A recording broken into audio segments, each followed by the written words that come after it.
What's up guys? Today I have got 5 tips for you to get more out of your Sony ZV1. Get things done faster, more easily and more flexibly. Sound good? Then let's go. First up, do you ever shoot with your ZV1 outside arm's reach? Or maybe you don't want to touch the camera, either to avoid getting microscopic movements in the shot or to avoid leaving fingerprints ahead of a potential camera crime. Well, tip number 1 is going to help with smartphone remote control. That clip was recorded using smartphone remote control. If you want to do the same, you'll need to download the Imaging Edge mobile app. Then navigate to menu 3, tab 1 on your ZV1 and select Control with Smartphone and then Connect.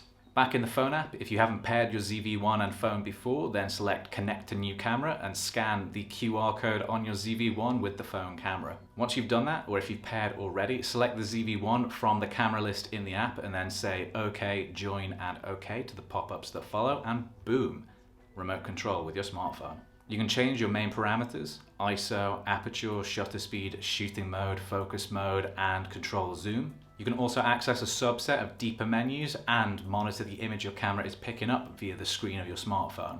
Pretty damn handy. But be warned, smartphone remote control isn't always super smooth. It can sometimes take a few attempts to get the camera and phone to connect, and sometimes the experience is a bit laggy and delayed.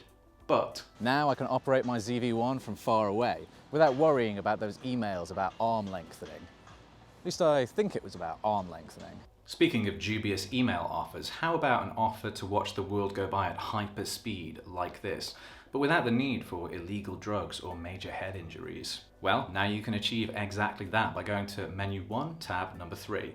Here you'll see interval shooting funk. Sadly, not an obscure funk subgenre, but a bunch of settings that allow you to capture time lapses, which is our second tip. Shooting start time sets the delay from when you press the shutter to the first shot occurring. Shooting interval is the time between shots. The longer this is, the more extreme the speed up will be when you put your time lapse together in post. The ZV1 will tell you how long the total shooting time will be based on this and the next option, number of shots, which is hopefully quite self-explanatory. Page 2 lets you choose electronic or mechanical shutter. I recommend electronic to avoid any potential small vibrations between shots. You can also set shoot interval priority. This only applies if you have your shutter on an automatic setting and tells the camera to prioritize the interval between shots in the time lapse rather than the shutter speed in case they conflict. I would leave this on. One last tip, if you're going to put your time lapse together in Final Cut like I do, then I recommend shooting in JPEG format with X-Fine quality rather than shooting raw photos. The .arw RAW format that Sony uses requires an extra conversion step to be compatible with Final Cut, so I prefer using JPEGs for that smoother and easier workflow. Now, time lapses are good, but memory lapses, not so much. So why can't I remember why my face is so cold?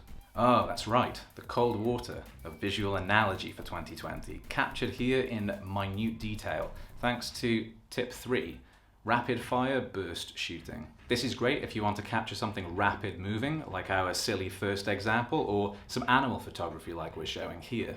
To set up, go to menu 1, tab 3, and then choose drive mode, continuous shooting. You can press right and left to choose between high, mid, and low speed burst shooting and get 24, 10, or 3 frames per second respectively. Then you are ready to capture your fast moving subject and to pretend you have a tiny machine gun. Again, I use the X-Fine JPEG format for shooting like this, and at high speed I can get around 150 shots, or about 6 seconds of continuous shooting, before the camera needs to slow down and start writing all of those images to the SD card. Those 150 shots take around 70 seconds to write to the SD card before you are ready to go to full speed burst shooting once again. If you want to shoot higher quality raw photos, then the camera will slow down after around 74 shots and take about 50 seconds to write those to the card before you can rapid fire once again. You may have noticed our first 3 tips are all buried fairly deep in menus, which isn't ideal. So our next 2 tips are going to be all about faster and easier control and access. But first, thanks for watching so far. If you end up finding this video helpful or entertaining, then please consider liking, subscribing, sharing, and of course ask any questions or share your thoughts in the comments. Thank you. So now let's make our favorite ZV1 features way easier to access through custom shortcuts. First, head to menu 2, tab 8 for custom operation. You can then assign custom buttons for photo mode, video mode, and playback mode using the first 3 options. There's 5 buttons you can assign. I like to have manual and autofocus toggle, product showcase mode, focus setting for when you're using manual focus, ISO and ND filter for my 5, as I found these to be the handiest.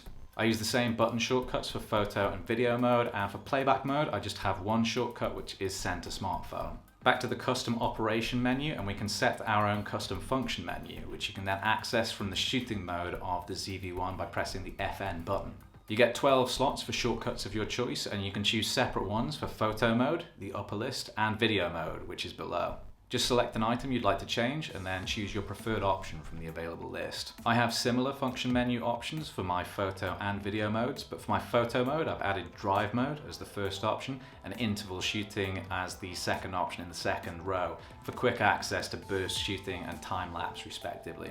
Custom buttons and fun function menus only let you select certain items, so for everything else you can create your own custom menu, just like a MasterChef contestant, by going to tab number 6, My Menu. You can choose Add Item to curate a custom menu from the wider selection of options for anything you want quick access to. I have things like file format and record setting for quickly changing resolution and frame rate, NTSC PAL selector and format for quickly switching between 24 and 25p workflows, and our control with smartphone options here as well. Speaking of control, our last tip is how to use the manual controls of the ZV1. Remember, it's not what you've got, but knowing how to use it.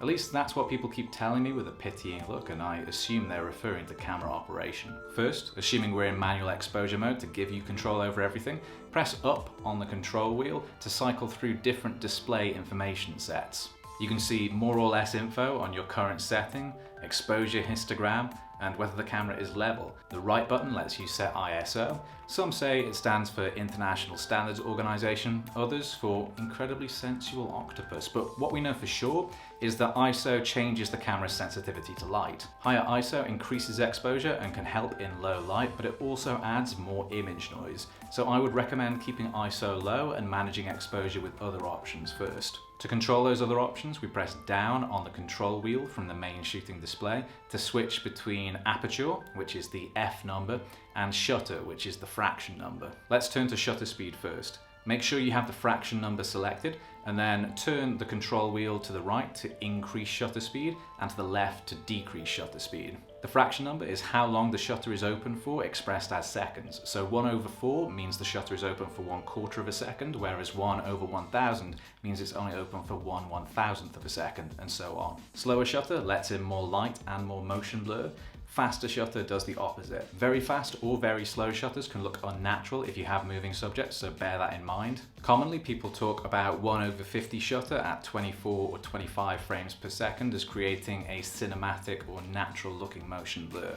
So that's a good starting point from which to experiment. Last but not least, we can press down on the control wheel again to switch to controlling aperture, which is the F number. Rotate the wheel to the right to increase F number, meaning a more closed aperture and letting in less light, and to the left to reduce the F number and increase aperture, meaning it opens up and allows in more light. As well as controlling light and therefore exposure, aperture also influences our beautiful blurry background bokeh, or depth of field. Low F number and more open aperture, like the widest f1.8 setting on the ZV1, maximizes the background blur we have behind our subject. As we increase F number and close the aperture, we increase focal depth, which means more and more of the foreground and background around our subject is in focus, like in the examples that you've been seeing. The difference in bokeh is particularly noticeable if you have lights in the background. Now, I love the beautiful blurry background bokeh, but for certain scenes like landscapes, a high F number and a more closed aperture can be perfect for keeping all of the scene in sharp focus. And that is it for today. Thank you so much for making it all the way to the end of the video. And if you enjoyed what you saw, then please consider liking, subscribing, and sharing. And of course, ask any questions or drop any thoughts in the comments. Until next time, take it easy.